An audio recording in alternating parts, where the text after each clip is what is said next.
ready to actually look at the traffic of these keywords. To do this, I use Google's keyword tool.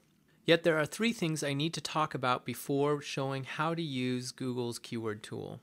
First, there is a fundamental flaw in using the keyword tool for SEO, which is that Google built this tool for AdWords. AdWords, or also known as pay-per-click, is the advertising on the top and right side.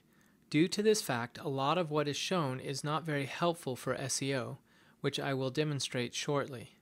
The second thing to understand is that the traffic numbers Google shares here are just estimations.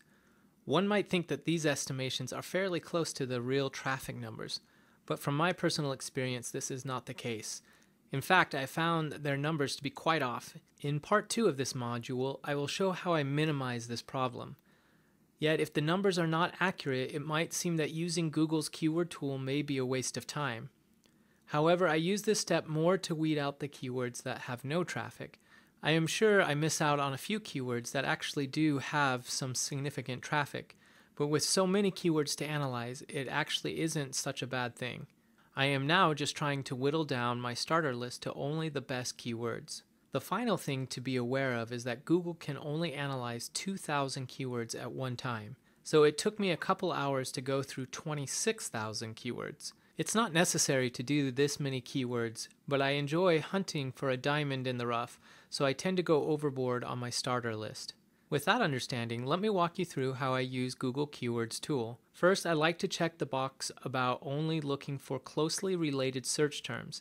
However, if I'm doing more than 200 keywords at once, I will get an error when I begin a search. Google doesn't necessarily make it clear why there is an error, but when I uncheck this box and run my search again, I don't have an issue. I personally don't want to query almost 27,000 keywords in batches of 200. Yet I find I get better results if I can do my keyword hunting in groups of 200 or less. Next, SEO efforts on. I do not recommend selecting the global option, which is all countries. I like to focus my SEO efforts on a local level, which is by country and not on a global scale. I find I receive better data doing this. After choosing the country, I select the language. Again, I like to focus the language around the keywords I'm trying to rank for. The next option is a fairly recent addition to the keyword tool, which is actually really cool, and it is the ability to focus the keywords according to the device being used. What is extremely interesting here is that Google doesn't give the option to focus on all devices. Instead, I can focus on desktop and laptop. Doing this is that SEO is actually different for mobile. This course is around desktop/laptop SEO. I plan to talk with Pluralsight about doing a mobile SEO course down the road. Currently though, mobile garners about 20% of the traffic globally.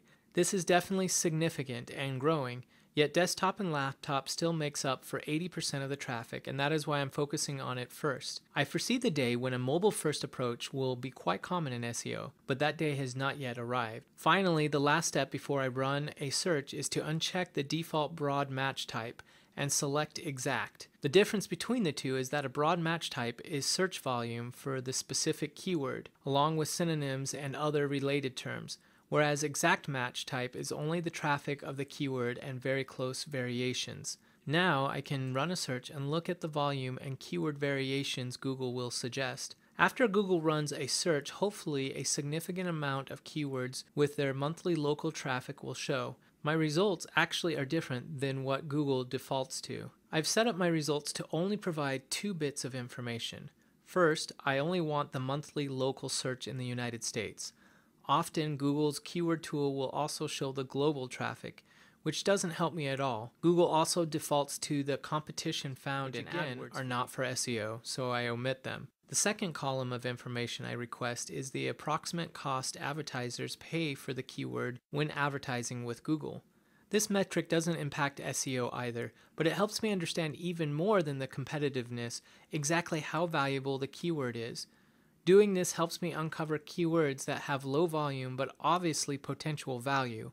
Again, it's not always about how much traffic a keyword provides. The final step for me is to actually download the keywords I've discovered, which is found on the drop down here. Another option on this list that I can do is add these keywords to my keyword ideas.